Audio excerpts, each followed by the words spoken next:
Les messages et les condoléances ont afflué du monde entier en Iran après la confirmation par les médias d'État de la mort du président iranien Ebrahim Raïssi, à la suite de l'accident d'hélicoptère qui a coûté la vie au président, au ministre des Affaires étrangères et à plusieurs autres responsables.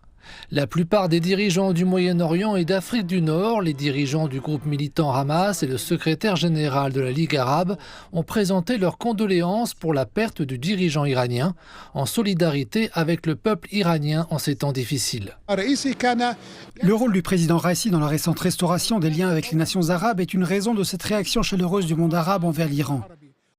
Le président russe Vladimir Poutine a qualifié Raïssi, 63 ans, de véritable ami de la Russie. En revanche, en Occident, les réactions ont été relativement discrètes en raison des tensions géopolitiques et de l'impact de la mort du président sur les dirigeants iraniens. Bien que l'Occident ait imposé des sanctions internationales à l'Iran, l'Union européenne a présenté ses condoléances au peuple iranien et a participé aux opérations de recherche pour localiser le site du crash de l'hélicoptère dimanche. En Iran, un comité spécial a été mis en place avec le vice-président pour superviser la période de transition qui comprendra un processus d'élection d'un nouveau président. Les voisins de l'Iran, les pays du Golfe, qui ont rejeté la politique iranienne dans des dossiers comme le Yémen et le Liban, surveillent de près la situation. Par ailleurs, le président Raïssi était parvenu à rétablir les liens diplomatiques avec l'Arabie saoudite grâce à une médiation réussie de la Chine.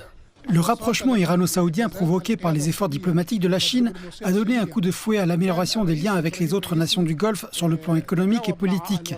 Cela s'est reflété dans différents conflits qui semblent plus calmes, comme la guerre en Syrie et au Yémen. J'espère que nous assisterons à la poursuite de l'amélioration des relations à l'avenir et que l'Iran respectera la souveraineté des autres nations et ne s'ingérera pas dans les affaires des pays voisins.